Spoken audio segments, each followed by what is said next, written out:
Hey there, mindful travelers, and welcome to another episode of The Caring Traveler, a show where we shed light on the good in the world by sharing stories of people who do more than travel. These caring and selfless humans strive to change the world one nameless stranger at a time through conscious action wherever they happen to find themselves in the world.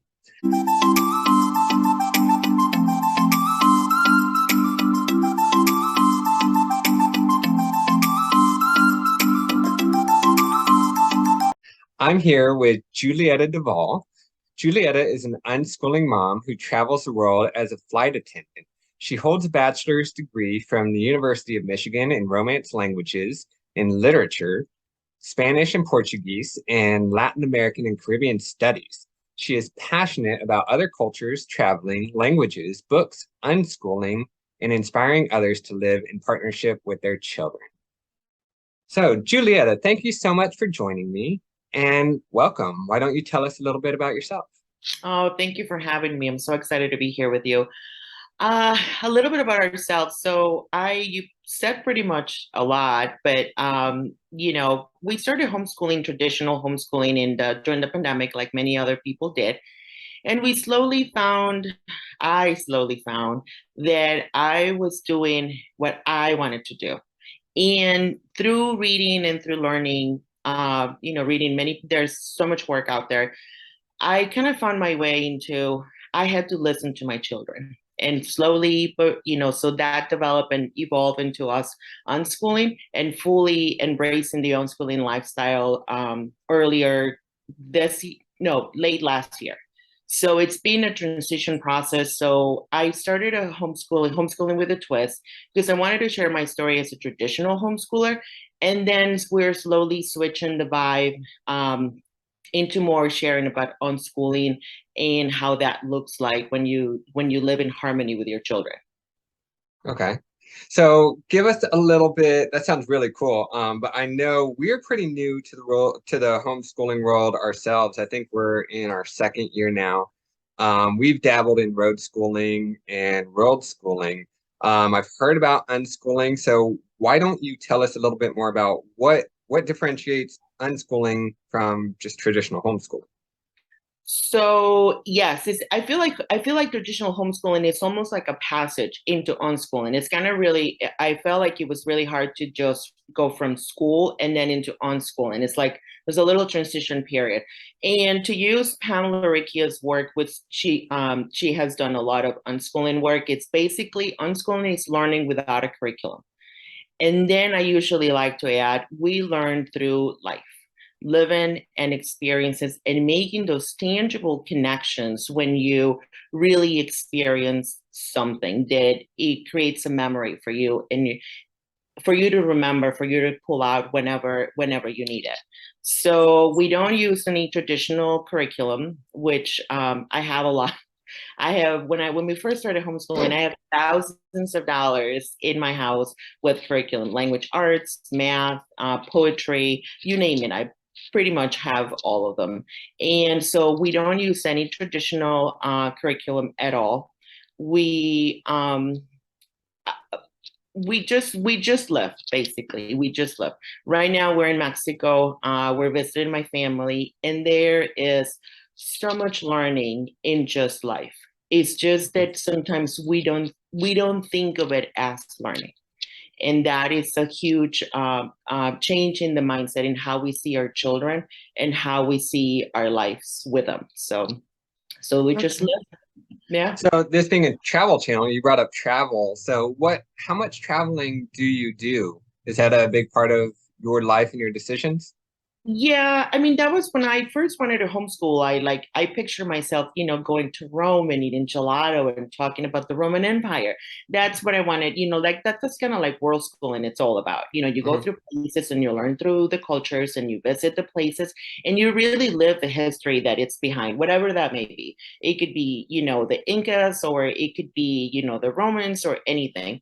We do a lot of traveling because of my job. So but I do a lot of like short trips. We do road trips. We live in Michigan. So Michigan is just such a beautiful state. So we take little road trips. Everything is an adventure for us. And right now, Mexico, we visit maybe about 3 to 4 times a year. Short trips, like 4 days. Right now we're here with my dad, who hasn't been here since 2017. So it's a huge trip for him. Oh, wow, cool. And we have been with family who uh they're just so good to us. My husband finally had homemade tortillas last night. He has been in heaven ever since. So Oh, yeah. I mean, it's just really the little details that really make, your travel, taking in that place, taking in what they do here on a weekend, and just enjoying, embracing that. So it's a really big part of our lives. Both of my boys, they know they're half Mexican, so they really embrace that for sure. Yeah. Yeah, Yeah. there's so many things you hit on that I want to touch on right now. I'm gonna try and remember everything. So first, what part of Mexico? So we're in northern Mexico. So we're in a city. We flew into Monterrey, and then we drove to Monclova, Coahuila. So it's the state of Coahuila. And then a lot of people, they say there's something in the water. They say Monclova is like heaven's second shop or something. Like, people just love this place, and we love it. We love the food. It's a huge tradition to do like the morning tacos, barbacoa. So it's just all of it. So we're here, and we leave today actually. So we're Okay. kind of making our way back to the States today. So Okay. yeah. Awesome. So that's really cool. Yeah, we were just in Mexico this past summer. I think we talked about it before, Yeah. when we do a pre-interview portion of this. But yeah, we absolutely love the culture down there, and I think that was really us coming into our own in terms of world schooling. We were Yeah. dabbling in different aspects of homeschooling and Yes. various components. And when we were there, we just we found that immersive capacity that we could have with the travel, and it was just absolutely amazing for our daughter and everything. Yes, there's just no other thing like it. We were at the airport in Mexico City, and we had water, and we realized that, you can't take liquids now, through the airports. And even though I have been a flight attendant for 18 years, I've always known that, but I never really looked into it. And my son was like, well, why is that? And I'm like, that's a great question. I don't know that, but let's just find that out. So we looked it up, we read through it, and then we talked about it. It's basically, some incidents that happened in the past, that were like terrorist attacks, could have been really bad. So it was a very deep conversation with just such just one question. Hmm. One question unraveled so many topics, whether it was terrorism, it was liquids, it was components, what can you do? And we pretty much hit all the subjects right there. Yeah, that So, that that is amazing. Yeah, so I think I had those conversations a lot with my daughter. We were actually on a drive yesterday, and she was frustrated because the book that I gave her to read for chemistry, she was saying it was a teacher's book, and I'm like, no, it's not. It's got exercises. Do it. Well, lo and behold, I looked at it. Sure enough, it was a teacher's guide. So I it had love that. nothing for her to read. So Or I told her, I was like, okay, well, what do I do? And I'm driving while I'm doing it. And I'm like, okay, um, look through one chapter, circle things that interest you, and then we'll go Google that together tonight. So I think that's something that it was another lesson that I think you and I talked about before this, that it really homeschooling, unschooling, world schooling, all these different alternative education options really try you as a parent, and they yes. help you develop Yes. and learn how to kind of be more flexible. Yes. So can you give me a little bit about that, like your experience for that? Uh, it's such a wonderful experience that you could see that, because when you start to experience that with your children, and when you really start to listen to them, then you realize that, yeah, we are the parents, but we don't know everything. And it's okay for us to not know everything, because we're afraid that we are going to be seen as different, or like less, like, oh, they say, what's the parent here? And it really isn't like that. It's not a relationship of power, but rather a relationship of like, I got you. We are in this together. And if I don't know something, it's totally okay. And that was one of the biggest changes for us, that I had to and we talked about this. I was not ready to, my children said basically, lady, this is not working for us. Like, we got to do something else. And I was not ready to dive deep into those insecurities, what people would think about me being as a mom, that we weren't doing, reading every day, for example. I was like, oh my goodness, that's just horrible. I'm a horrible parent, but in reality, it's like I was afraid of those comments, but it was all about me. And Mhm. that is the biggest difference, I think, when we're traditional homeschooling, we worry about our children and we wanted to do it. We try to tend to do it about them with curriculum and stuff, but we have to look into ourselves. And that's when unschooling really starts. Like, when you start digging deep into what happened to us as children, our experiences with other adults when we were children, then we start seeing some of those patterns that we want our children to uphold. Mhm. And when you start seeing that little by little, you realize they're just wonderful people, that they just want to be loved and they want their needs to be met. you know they want their needs just like we all do. It's just that we tend to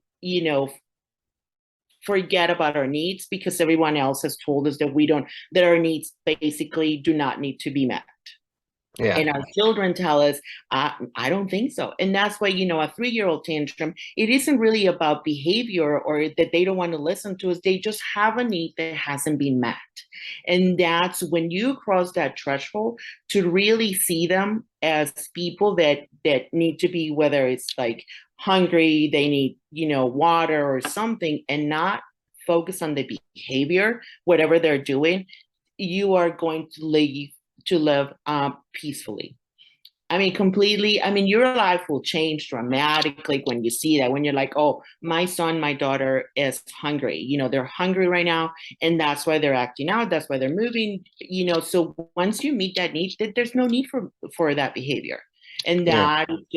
that is huge, and it was a huge part of my journey because I was angry. Like, I was an angry, like, if my son did not want to do our lesson, I was an angry person. And Mhm. I am Yeah. trying to come to terms with you, trying to share that because it's very personal. It's like I was an angry person. I grew up in Mexico, so we grew up in my parents were great. My parents were awesome.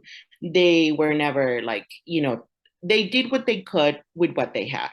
Mhm. And learning that from, because I was upset at them for so long. I'm like, oh my gosh, you never did this, you never did that, and you never told me you love me, and you never said you were proud of me, and I did all of this, and my parents did what they could with what they had. So I just finally had to like let that go. And it was hard. It was Yeah. very hard. It still is.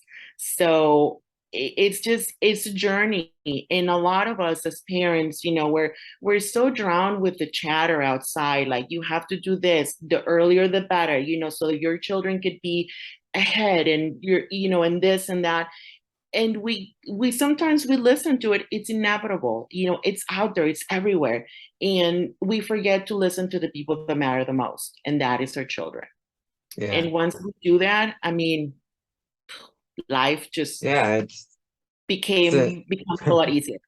it's amazing. Yeah. You think like you brought up, you want your kids to be ahead. Like, ahead of what? Where Yes. where are we trying to, and we're instilling this mindset of Yes. constantly never reaching that finish line. We're always trying to get better, always trying, and that's great. You want to be better, but like, we're always striving for something that's unattainable. And it's Exactly. like we even see, if you take a moment to sit back, because I had this same journey myself. I still struggle with it, trying to figure out, like, hey, you're not doing this subject today. You need to study this subject. And I'm like, if you take a step back and look at even college admissions, like, they're moving away from standardized Yes. testing. They're moving away from a lot of those rigid structures that have been Yes. imposed for Mhm. so long. Yes. So I think we're seeing a development in education on the whole. Yeah. Now I'm curious, how do you find, like, are there certain things, certain subjects that you think need to be studied, that you do emphasize? Like, I know there's a big emphasis on math and a big emphasis on reading. Like, is there anything that you feel is more important, and how do you balance that, want to kind of like balance the child's needs versus what you see is important? That's a great question. So we, like math, obviously, like, if we look at the US standards, there's always a huge emphasis in math and language arts, right? You read 20 minutes a day. Your math, it's very hard because what I want is not what my son wants. And that is just it. And they can smell it. I'm a literature person. Like, I love poetry. I love any kind of book. If I had all my free time in the world, I would just read. I would just read, and I would write, and I would read, and I would write some more. My son is not like that. My oldest is not like that. He's into gaming, and that's a whole different topic. And I want him to do that, but I don't push it anymore. I don't. I have a hard time letting go. But what I've been doing in order to be able to do that, I have all the books available in my house, and we have talked about that. And there has been certain classes, like he was going to take a little like business course about starting a business with somebody, for children, and talking about that. And we had a conversation, like, your math, you're going to have to do this kind of math. Would you like to practice, or would you like for me to show you what you may possibly need? And he's like, sure. And I said, well, what is it that I have for you? And he's like, a book. I'm like, yep, you got it. I have all kinds of books. So we got the books, we went through them, and then he chose what he wanted to do, and that was it, because it was his choice. That's a big thing. When I switched to unschooling, a big thing for me was, I don't know if you have read it. It's called Raising Free Children, by Akila Richards. Okay. This book changed my life because it really made me see how children they don't have choices, basically. We make all the choices for them, from the type of clothes that they use, to the type of food that they eat, because that's what we cook or whatever. That's the clothes that we buy, to the places that we live, because we choose to live in whatever neighborhood we live, to the places, to the way the room is decorated, sometimes. So it's like they don't have choices. And sometimes we give the illusion of choices because we give this or that. And then they choose. They don't really, that is just like just A or B. But what about C? Well, no, I'm only working with A and B here. This is what you got. And so and like I said, this is a huge transition for any parent, for any person. It's very hard because sometimes I still do just A or B. What is it? Not where, so it's a work in progress.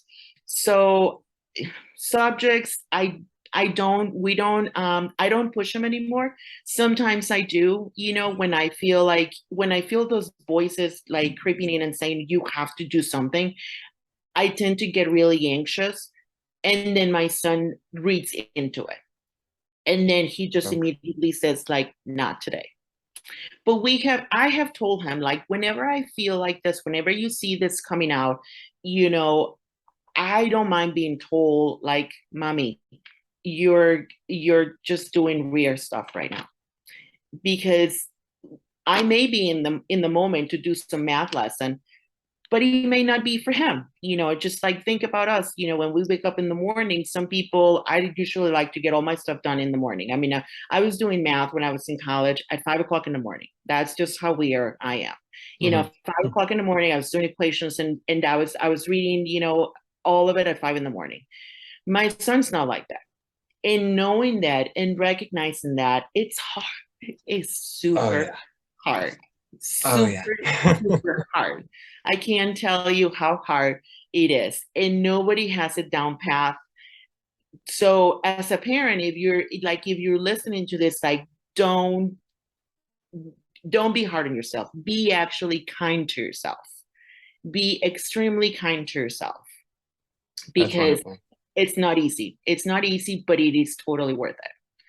Yeah. So yeah, so we don't push subjects. I have all the stuff needed for anything, science, math, poetry, like I said, writing, I have all the tools available, but they are there for whenever he's ready to do it. I think And that's I think that's a wonderful way to do things, have the stuff there. Make yes, sure you have that conversation, make sure they know that it's that it's available, there. Yeah, and have those deeper conversations of why things are important, not that you have to do this because of, I said so, but why is math important? yeah, Like we try and do that with our daughter, when we're out buying stuff and she's like, "Oh, we don't have enough money." And we're like, "No, we do, but we budget for this reason. Here's how much we have that we could spend. Should we exactly. buy this or should we buy that?" Especially like that. And Yeah. yeah, so we try and integrate it into our everyday life. But I think that's a really great way. I think you brought up a couple of issues, that you had to have that come to, yourself moment where you're like, can I forgive my parents? Can I forgive them for, Yeah. can I get over that? And we have to accept, there's a quote that you answered in your written portion of the interview by Maya Angelou that says, I did then what I knew how to do, but now that I know better, I do better. And that's Yes. a very big quote for me personally, as I was going through a personal change in my life. But I think that's something really important that resonates throughout generations, that we have to understand, our parents did what they knew how to do. They Yes. were raised in a certain culture. There was Yes. a larger global culture in education and child rearing and everything when they Yeah. were, our age. Now we're seeing things differently. It doesn't mean that we're better than them or they're or worse or whatever. It means that we have, the world has developed and we have different tools, at our hands now. And I feel like our kids are going to feel the same way about us, no matter how hard we try. I mean, they're going to have further development and they're going to have their own traumas and issues to complain about us Yes. when they're old. So that's something we just have to. I think you're doing a great service to your children, saying, "Hey, I am human. We're Yes. we're working through this together. I am flawed, and I Yes. think that's what we try and do with our daughter as well. We try it's so hard. It's It very is. hard. I mean, It is. kids just drive you crazy. There's still those moments where I want to be like, because I said so, just like, oh my gosh, I can't Yeah. handle it. But it's yeah, I think for us, this alternative education has really been a huge, huge difference for us too. It really is though, because it really tends to, it's really hard to, it's just a really hard thing to come to terms with, and I listened to a video and I will probably, maybe give you the link or something, but what this person said is that what we have in our children, it really isn't. So yeah, we have experience, but we just have been on this world longer than they have. They are just starting their journey, and that's and we have to just be mindful that that's all we have really ahead of them. We're not any better than they are. Actually, you know what, honestly, in my opinion, they're better than we are in a sense, because they haven't been tainted with, in the sense of, I was always told, do this so you can do this, so always trying to please others, to make me feel better about myself, and we're told that in very different aspects of life, and they haven't, but when we tend to put that on them, then they learn that if they do good, then we're going to be good to them. So there goes that unhealthy pattern of forgetting who they are, and who they are already. When they came into this world, they're just perfect. They're just perfect, and they're just learning their ways and developing, but it's hard to let that go sometimes, because as parents, we're told that we have to be perfect and we have to be strong, and we can be seen as weak, because being seen as weak by your children is like, you're doomed, that's it, right? But when Yeah. they see that, like you said, when they see that we're just humans, there's a connection there, and that connection is really what you want as a family. At the end of the day, you want connection, because that's the connection that's going to get you through this short amount of time that we have in life. And that's how you're going to feed your soul and just be happy. I mean, isn't that what everybody wants? Just, like be happy and stuff. I don't know. Yeah, But yeah, the connection with my children is the most important thing, though, because we need that, and they need that as as little tiny people. They need to feel loved and understood on what they want and respected. And we don't see that in our culture. We like in education, sometimes it's like all these people do this like because that's how they learn. And I'm like, children just want to be, they just want to play, they just want to learn on their own. That's another one though, huge, because I sometimes I would be like, oh, so you want to learn about this, let's do that. It was just so very, very not natural, hmm and they just want to live in the process, because once we take that aha moment from them, because I already know that when you drop something it falls, gravity. Once we take that away from them, it's just not cool. yeah. We have to give them the time and the space for them to discover their own truth, find their path. So it's just but it's a process. It's a process for everyone. So it's just, but Yeah. I hope that we can inspire other people to just open up a little tiny bit to their children and say, you know what, I'm sorry, it wasn't the best thing that I could do for you back then, but I know now and I can do better. So please. So jumping on that real quick before we run out of time, what would you recommend to parents who are thinking about embarking on this journey or maybe in it? You've given a lot of great nuggets that would help them, but what's some good advice that you could give them? Be kind to yourself. As a parent, know that your own life experience, it's going to help your children, but be kind to yourself and give space for your children to be the beautiful people that they already are. Just give them a hug, tell them how much you love them, and then just look to yourself, because whatever triggers you as a person, whatever triggers you when you're with your children, it's most likely has to do with you instead of your child. And that is hard. So that's why it's like, be kind to yourself, be very, very kind to yourself. You are doing the best, and I know you love your children, so just go slow. It's okay. Yeah, It will it'll, be it'll okay. all work out. I mean, Yes. there's something I read a long time ago that said, why are we so adamant about raising children when in fact we're trying to raise adults? Yes. We're not that's something that we really need to understand. We're raising these children to be submissive and Yes. responsive, Yes. and we put such emphasis on wisdom when in reality, where does wisdom come from? It comes from mistakes and bad Yes. decisions. Exactly. So that is Exactly. something we you know we elevate wisdom as we are better than you because we have this wisdom. Well, we learned it through a lot of bad choices. Exactly. So we need to Exactly. allow those kids to have that freedom as well. I think Yes. that's what you're getting at. Yes, yeah, you couldn't have said it better. We need to allow our children to be free.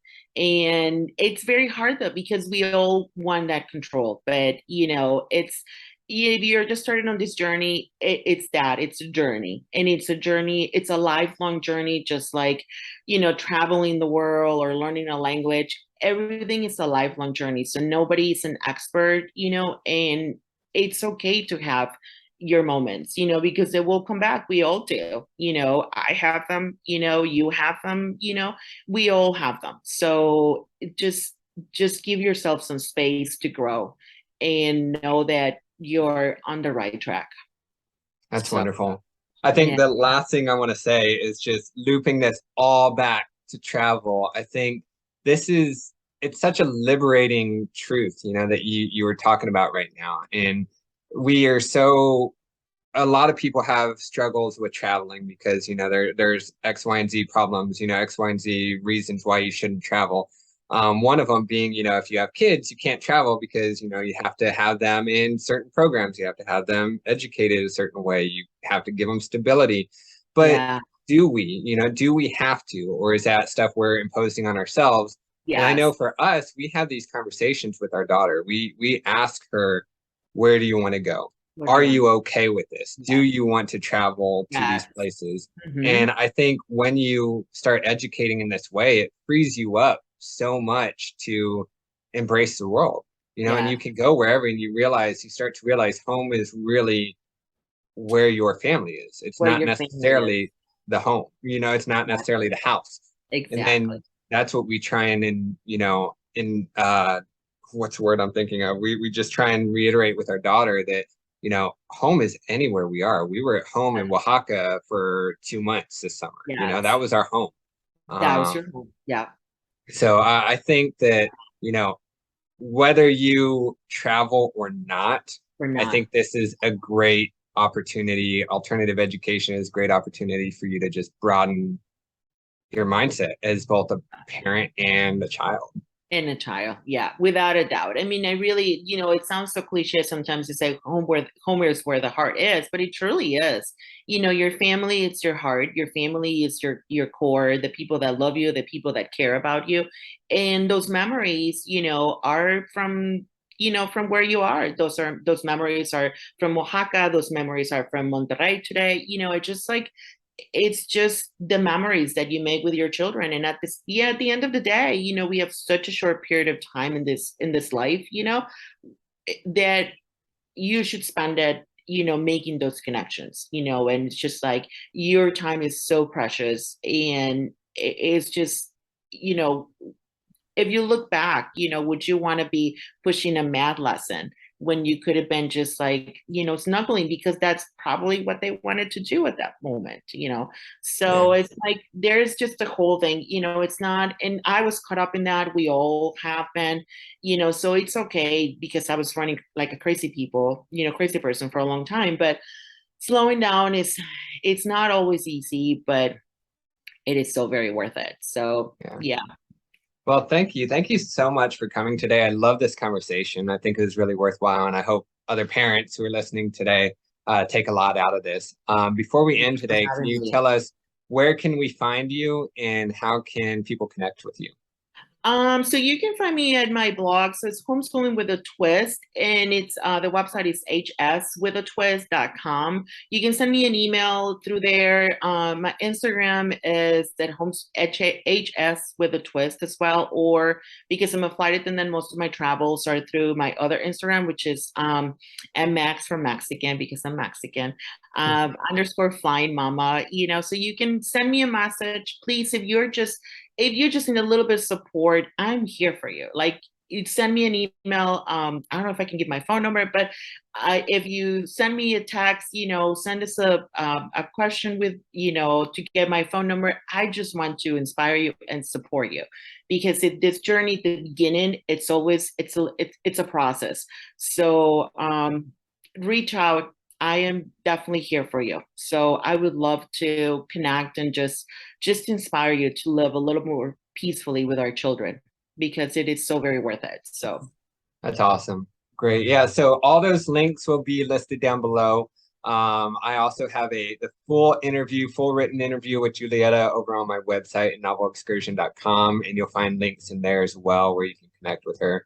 And there are some questions that we didn't have time to get into today that are really eye-opening for me. So I encourage you to go check it out and read that interview. Julieta, I hope to have you on again soon, I would and love possibly to. work with you in the future. I would love to, definitely. Thank you so much for giving me space to share my story. I am very excited, and thank you so much for having this space for parents to travel and to seek an alternative for a life with our children. So thank you so much. You're welcome. It's our pleasure. And everyone listening today, if you've liked what you've heard, please click subscribe down below. We have plenty of other interviews in store coming up and already posted. So we hope to inspire you and change the world one nameless stranger at a time. Don't forget to travel mindfully. Thank you.